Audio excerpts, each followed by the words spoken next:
Welcome, everybody. Welcome to the Ritter Dressage Show. Our guest today is Catherine McCrum, who is a London-based Feldenkrais practitioner who also does all sorts of other good stuff in our courses. And we have really interesting conversations. So we're here today to talk about this concept that the horse is your mirror. Which is a concept we've talked about for many years, actually. We have, I think I even wrote an article about this in 98, 99, something like that. It's somewhere still on the internet somewhere, I'm sure. Not on our website, but it's a concept we've been talking about for a long time. Catherine. Well, I guess my curiosity, Shana, goes to what prompted you to write that article? Yeah, because when it's... What we were talking about when it started to get kind of messy and complicated was how that the way that we are in a relationship, we embody that. So, and I gave the example of the martial artists, and that you might feel a difference in size. You know, Aikido is particularly like that, which is for me a kind of more one of these more very quiet martial arts. And in a moment you might feel small and the other person feels big, and as they come into you, they grow in size and you shrink, and you actually embody that by moving backwards. And if you are conscious of that, you have some capacity to change that in the moment. If you don't notice it, all you notice is that suddenly you feel maybe afraid or threatened, but you don't notice what you've done in your physical self, which has made yourself smaller and actually invited that person to come even more into you. And I think it's this that we're talking about when we're with animals, actually, full stop, is that is exactly what they notice most. Yes. I was just going to now apply this to the horses and think about how this applies. Yes. And then we were relating to that into how you might have relationships in your human life where, you know, as in my work as a therapist, I see it often with couples. And if you work with couples, is that you get these changes in size through a session, and people retreat, or they come in, or they get stuck, and it's totally embodied, but they don't actually feel or notice that. So my job is to bring that into the awareness so that you can start to create something which is less habitual. Because when things are habitual, they're not conscious, and then you can't do anything about them. You can't do anything different. Yeah. You're right that with horses, it has a big impact on the horses. I mean, there are horses that have big personalities, like some stallions are exuberant and big energy, and they can be intimidating for some people, and they shrink, and then the horse becomes maybe even bigger. Other horses are timid and small in a way, and then if you come in with a lot of big loud energy, you scare them, right? And they run away. So people have to learn to shrink.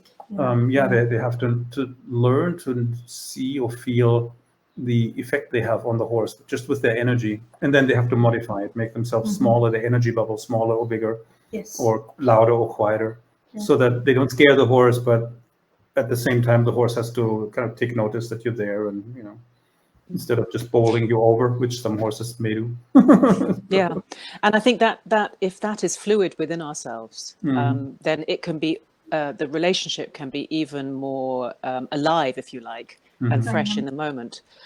What I've seen a lot with horse people is that they are always the same way. So, at one yard I was at, the head groom was always like that. She was very proud of the fact that she had this sort of aggressive energy and this hard chest, and the horses were scared of her because they were obedient. So her relational themes, if you like, the themes which endured throughout her life were all like that. And her thing was that her job was to look after people.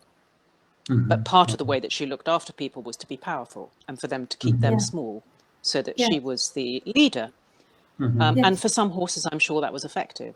But was it actually enjoyable, pleasurable? More fully present? Maybe not.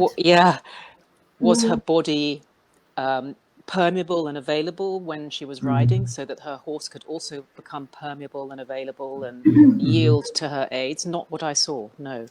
In fact, the horse would mirror her body and become hard in its own chest, and would do exactly what she wanted, except every now and then when they, she'd have a massive fight. Yeah. Which actually, again, is another manifestation of the horse is your mirror. Even that massive fight, that's probably because there's a struggle going on within her and herself. Yes. And I'm only saying this because I can relate. I've experienced this. Yeah. Yeah. So I can absolutely understand where that comes from. And in retrospect, I understand it much better. Yeah. Yeah, and it's this ability to both observe yourself and observe the impact you're having on your horse. And then what you said, Thomas, about, for example, the stallion, the impact a horse which has got a lot of energetic presence and energy and size, what that does to you. And then how do you cope with it? Because maybe, yes, you do feel small in the moment, and that's okay. But if you then just kind of come, oh, right, I'm going to be just like that, that may not be the response that works. So we're having problems again. Yeah. No, it's just somebody is asking about YouTube. But, I can type. Yeah. But as we're talking, I was thinking that this whole mirroring idea seems to happen on many different levels. The horses reflect or mirror us physically and emotionally, psychologically in many different ways. Like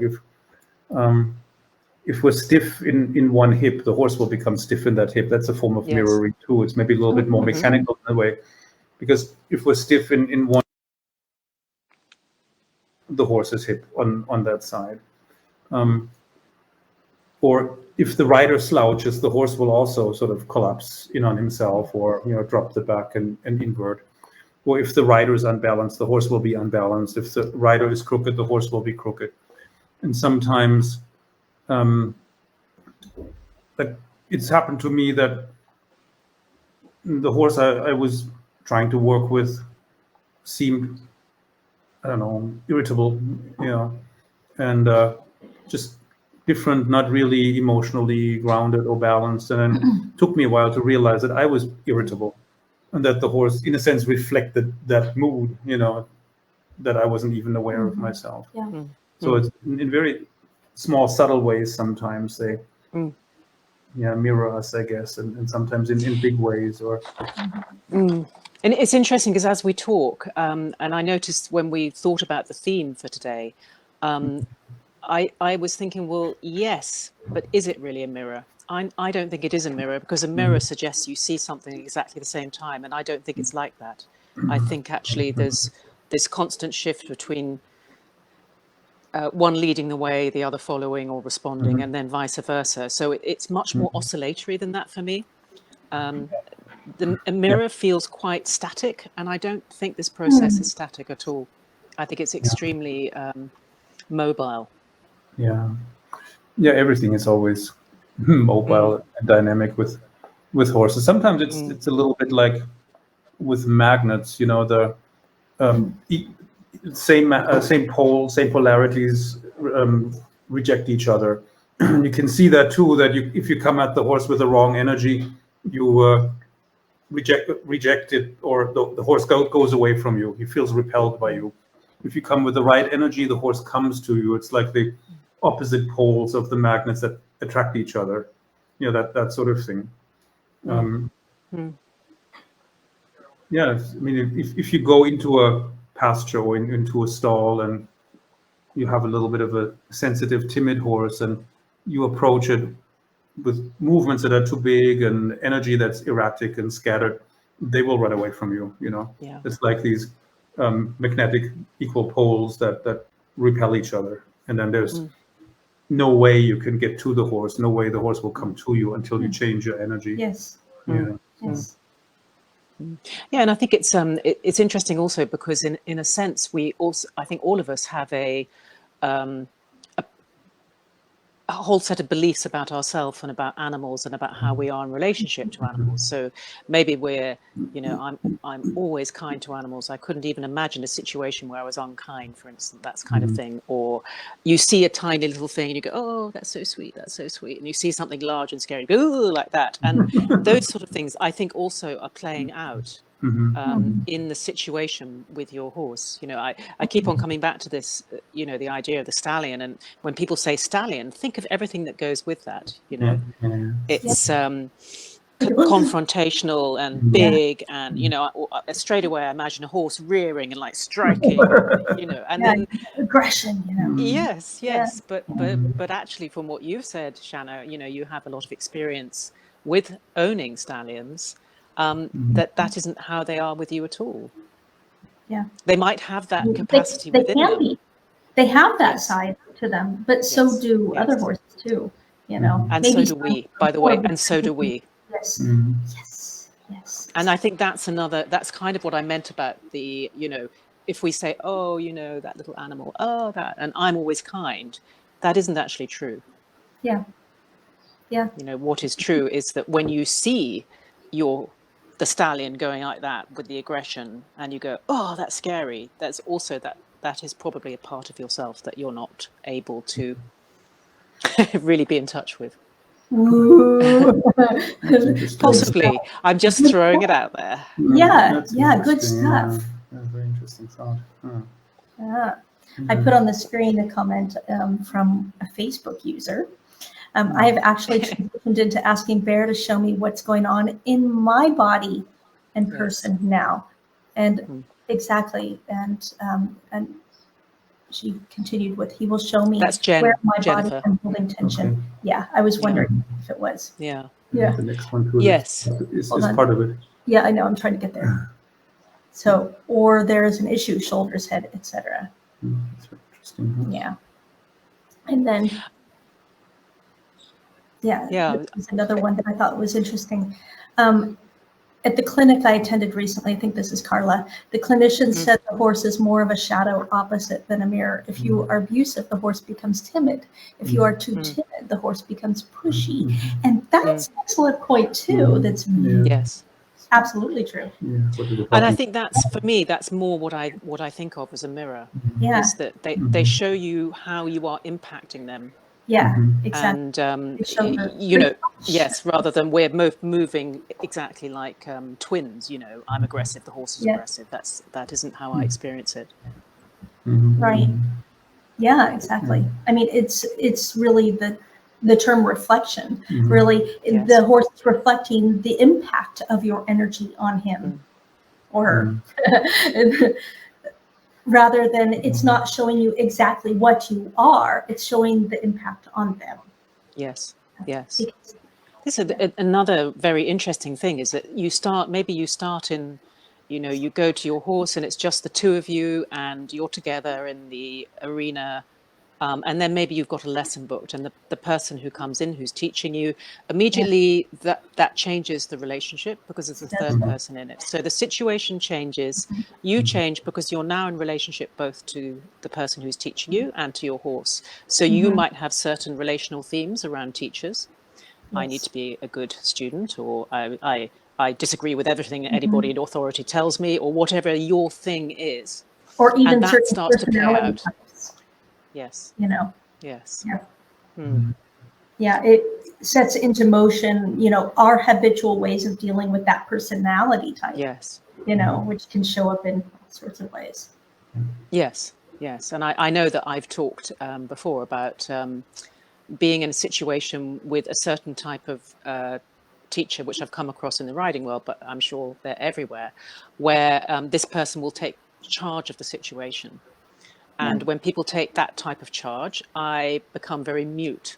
I'm unable not only to stick up for myself and to be true to myself in that moment, but I'm also unable to stick up for my horse. It's a very interesting thing. So I have to think that I have a relationship to a certain type of power dynamic, which is probably extremely early in my development, because I'm so mute, I can't do anything about it. Yes. Yes. And that for me is the worst type of situation, because I feel very helpless. And, you know, that's the situation where I freeze. And it's also the situation where if I'm going to have an accident, it'll be then. And it's happened, I think, 3 times in the last few years. And every time it's ended in, at some point, an accident. Because your horse really tells you. Yes, that he doesn't like it. Yeah, he does not go mute. He doesn't go mute at all. Which is how he then responds. How he reacts to that by becoming louder too. Which is interesting. Yeah. Yes, and I think I at the moment I don't particularly want to go into a situation where I just test out, can I act in a different way? I don't want to do that, but I could see that would be an interesting thing, is am I able to catch myself before I go so hypnotized? Because I feel like afterwards I realize I go into some sort of almost hypnotic trance because it's so early, that pattern, that relational, It's like a trauma. It's like a relational template almost. It's like I just can't get out of it. It's that sort of fixed. Yes. So I don't want to go and get some awful instructor coming in and shouting at me and telling me my horses are shit or whatever. But, just to see whether I could stand up for myself. But I think it would be an interesting developmental thing for me to be able to do that, to notice it and to be able to do something different. I think it would be very empowering indeed. Yes. But until you're at that point to really take care of your horse and yourself. Yes, quite. Yes, exactly. Yeah.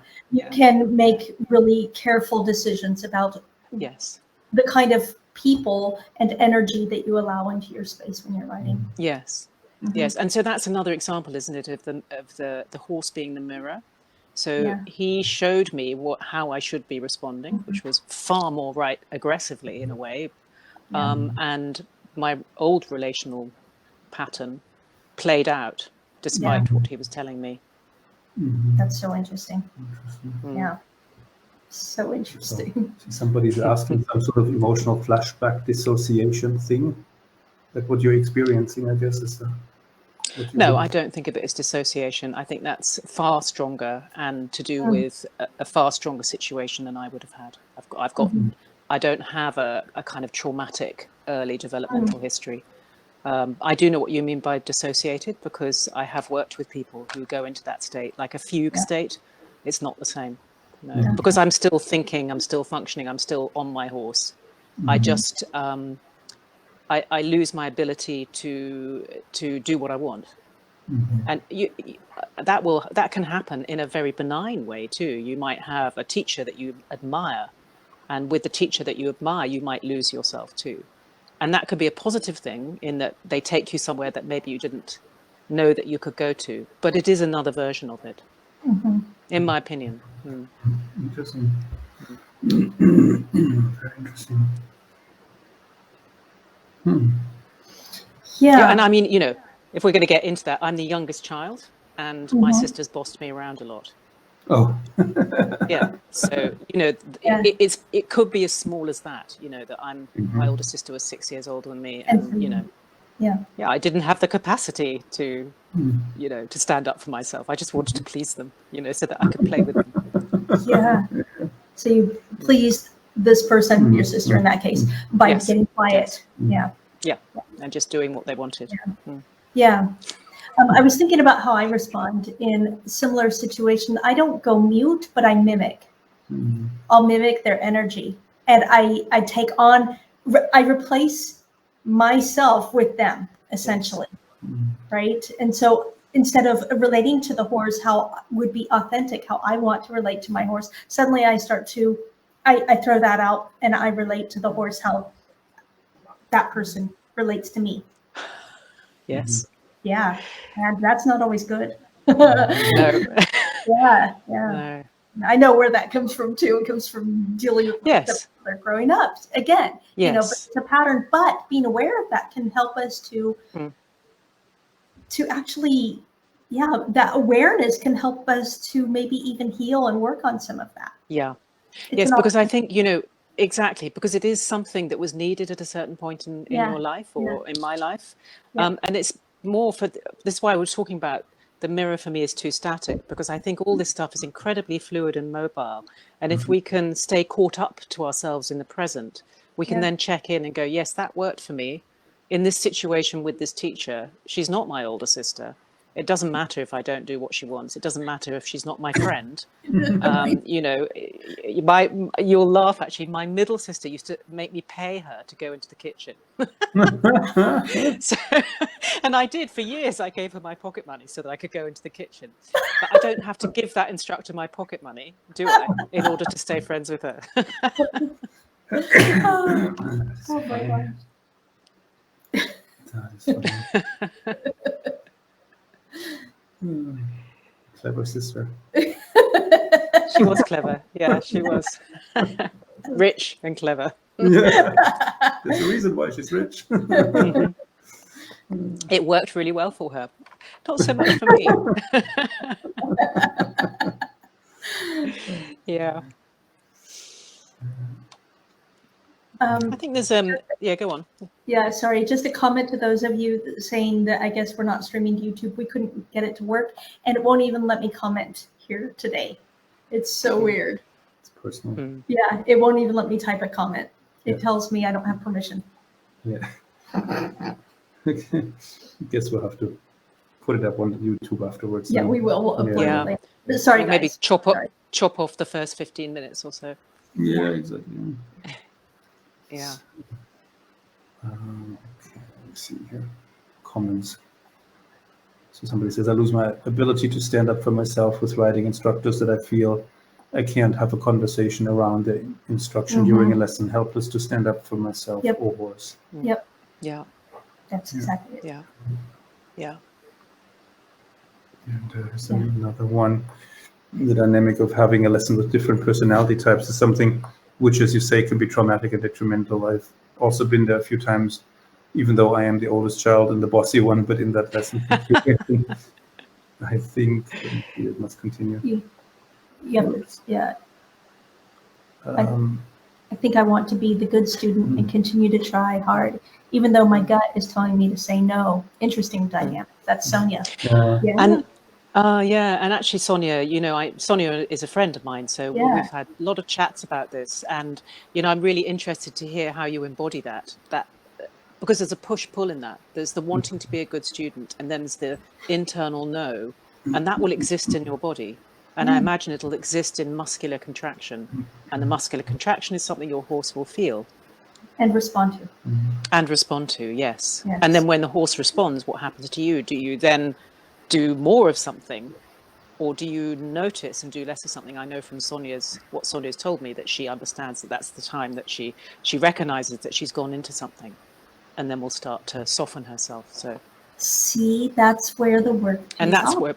And that's where the work pays off. So this is what the theme really is today, is that if the more you're able to observe yourself in the moment in as many different aspects as possible, without confusing yourself, because you don't want to be noticing so much that you get confused. But if you can notice your thinking, the sensation of your emotional response as they happen, as they emerge, how your body reflects that, it becomes very fluid and you can get out of it very quickly. Interesting. Great illustration. Yeah. So I put up another comment. Somebody says, I can so relate. I've tended to put trainers on a pedestal. I focus so much on what they are saying and give them so much credit that I actually just listen to them, and I'm not really riding my horse, although I'm literally on my horse. I had to quit taking lessons in person. I've made so much more progress learning to train my girl myself with the Ritter courses. That's nice. Thank you. Yeah. And I think that's what we aim for all the time, is to not be that type of power dynamic where it's the sort of expert and the I certainly don't like that kind of top-down teaching at all. I like to be at the sense that we're doing stuff together and learning together. Yes, even though it's the traditional model, I really feel strongly in moving away from that, because it doesn't do, more and more I see that it doesn't do the horses any good, and it doesn't do the riders any good. And in the end, it doesn't instructors any good either. It doesn't do, no. I don't think it does, I don't think it's, Yeah, it always feels a little, I know this maybe sound a bit strong. When that dynamic happens, it always feels a bit dirty to me. I feel uncomfortable about it. Yeah, it is. There is something, they're antagonistic and inauthentic. Yeah. Just to put different words to your dirty. Yes.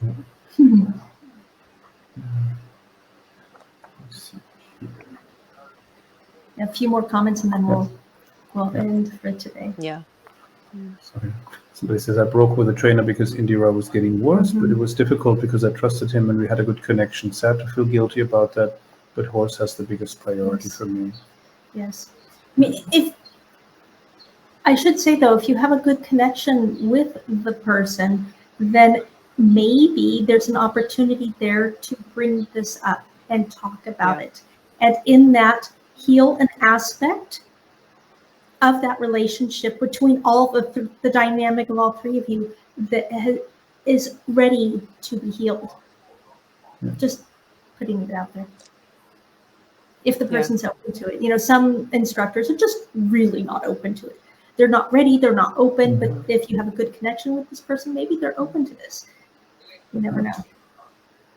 Yeah, and I think that's, if you can, as Shana says, if you have the conditions in which you can have a conversation and bring that into the light of day, I think it's enormously powerful in shifting something.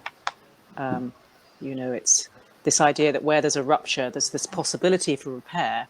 And if you can feel that where there's a rupture, there can also be repair, that is a way of having relationships differently as you move through life. Because if your tendency when there's conflict is to run away, not saying you run away, but to end something, it's fine. But then maybe there's a possibility for something different. Yes. We have a question. So very interesting how the writer's body will become stiff and rigid when he or she is not agreeing with something or is confused or overwhelmed. Then it becomes a downward spiral for the pair. So how do we break that cycle? Yeah, it's the first step is awareness, always, to making any change. Yes, it's noticing what's happening. So you can't change anything if you're not even aware that it's happening. So if you feel the sensation of hardening in your body or bracing in your body, that's the first step, as Shana says. And then it's identifying what that is. And then it's taking action, which probably for most of us, we have to learn how, through, for instance, I've worked a lot with Feldenkrais for this. In that if I notice something in my body which isn't helpful for the situation, I have any number of ways in the moment to move towards something different so that I can change myself in the moment. But that's through the practice of Feldenkrais. It could be through the practice of martial arts, or gives you the options then. I was thinking at some point you get to where that awareness leads you to the ability to make a conscious decision to continue with that or to take a different path. I mean, a classic example would be, so maybe you notice that you harden in your abdominal muscles, example, and you hold your breath and you clench your pelvic floor. Or whatever, or around your hip joints, but they will all go together. If you're clenching your stomach muscles, your hip joints will also get tight. So one way I know that works for me is I've worked a lot on, my support, from the feet. So I know how to ground myself. I feel that and I went, I need to ground myself. Because I have many, many experiences of feeling that when I ground myself, the tension goes. Beautiful. So it's through a practice. For me, it's a somatic physical practice. For other people, it might be a more emotional practice, or other people do it through their thinking. I think ultimately, if we have more ways to come at it, not only our thinking, but also physically, and the recognition of the emotional response, because every emotion has a physical sensation, a visceral sensation that accompanies it, that lets you know what it is. A classic one is, sorry, Thomas, you're going to say? No, just put up this other comment that goes right into along with what you were just saying. Somebody says, I find it very difficult to let go of my tension. Or you were just explaining different techniques. Yes, exactly. Yes. Yeah, you have to. I think you have to learn. You have to learn how to do it. Yeah. And she says, I need to notice it much earlier. That's a good point too. The sooner This we is notice it. that something's going in the wrong direction, the easier it is to correct it. Yes. And the longer we wait, the harder it becomes. Yeah. And almost all those things have a sensation. That the first thing that will happen is a sensation, which could be holding your breath. It could be clenching. You could feel some, you know, with the instructor, the terrible instructor, what I felt was tightness in my throat because I was holding back my expression. So I know when I feel tightness at the back of my tongue and tension around my throat, I know I'm not saying something I need to say. Yeah. Now, in that situation, I noticed it and I still couldn't say it, but at least I noticed it and I knew, you know. Yes. Well, I couldn't say it strongly enough because I did speak, but she didn't listen.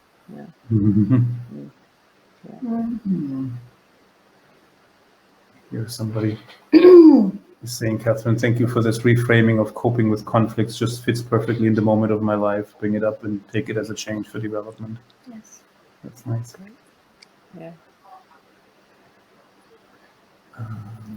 Lots of great comments. Yeah, pick a few. Yeah, here, this is nice. Awareness is huge, and actually it is its own mirror. Self-realization is the key to all of this, such a shift. Yes. Very true. Just makes the, you know, I mean, it not only makes your riding and your time with your horse richer, but it makes everything richer. You know, when you can enter fully into this type of process of knowing yourself more deeply, being more yourself more of the time, you know, everything gets, the colors of the trees get brighter and life is more enjoyable. Yes. So here's somebody saying, in all reality, what we are training ourselves to do or to be is more horse-like, as they are present and aware all the time. Totally agree. Yeah. I think that's why I love spending time. I just love it. I just love that. Exactly what you said. Probably another Facebook user, as everyone's called Facebook users. Apparently they're all Facebook I love users. that. You know, if I could be more, present and in the here and now and expressive, I would love it. Without denying our humanness, because there's great beauty in being we human are different too. We don't have to stay in the monkey chatter and the reactiveness. We can experience being fully present in the here and the now and be human in that. Yes, and still think. To disown our humanness to do that. Yes, and I'm certainly not undervaluing thinking, but I think there's an overvaluation of thinking too. So sometimes. Okay. Well, we kind of. I'm just scanning some of the comments. This one is interesting. The mimicking that I do. Yeah, when uncomfortable, I do think we mirror whoever is near us. Often we even mimic their postures, arms folded, hands clasped. That's very normal, actually, right? It's not even uncomfortable. It's sometimes even a sign that you're engaging with that person to mimic their body posture. Joining up. But maybe. Joining up. But sometimes it's also, in my case, the mimicking is an effort to feel safe. I feel unsafe if I don't mimic. So it's I mimic to stay safe. Yeah. And actually, I think it's, you know, an interesting thing about something like mimicking, you know, as an example, arms crossed, everybody recognizes that as something that's defensive. And sometimes I'm in a situation where I want to defend myself or feel like I'm guarding myself, but maybe I don't want to show it so explicitly. So I might just do something with my hands, which blocks. So if, again, it's an example, if you're conscious of, you know, you notice and observe yourself, first of all, you've noticed the impact that person has on you. You notice you feel defensive and you want to shrink. And then you go, okay, let me do something different than I would have done when I was, 20 or something, but still keep myself safe and, with some sort of barrier, I guess, sometimes we need that.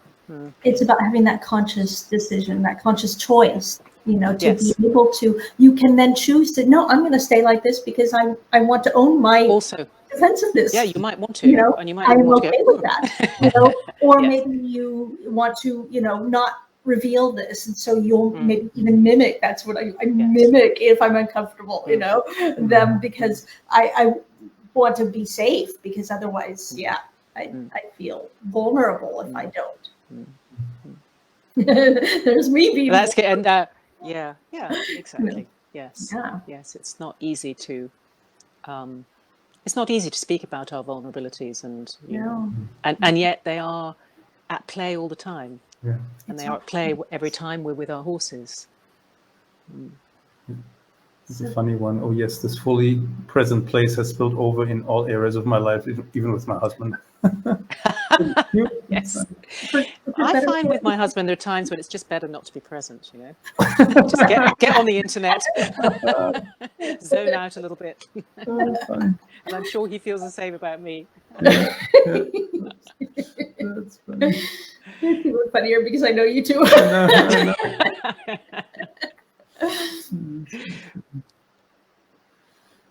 Yeah. Okay, let's end with this Was one. the We have last one one, last one. Yeah. Oops, not that one. That's not the right comment. Snuck up. Oh yeah, here. Yeah. It was great learning with the Ritters that it is okay as the writer to be not okay sometimes and realize that. Yeah, it's the reality. You start where you are, and you have to, I don't know, accept or acknowledge where you are, so you can then move on from there. Yeah. And we're, Shana was talking about our humanness, our humanity, and therefore we all experience this. So we're all in it together. Yeah. Exactly. And I think, when it's allowed to be in the room, so to speak, it just makes it that much easier to negotiate it and to manage and regulate yourself. Yeah, very true. It's a beautiful place to end this, even though there's more comments coming in. You guys are amazing. I love your comments and the way you engage in these conversations. I'm going to go and look on Facebook now, because I can't see any of them at the moment. But I can't. So I'll catch everything then. If you put it on Restream, you can, when we're on, if you watch on Restream, you can see them. But we are going to sign off here. I would love it, you all, if you keep coming back for these conversations. We'll continue to have them with Catherine. So, thank you. Great. Good night, everybody. Thanks, everybody. Thank you. Thanks, guys. Bye.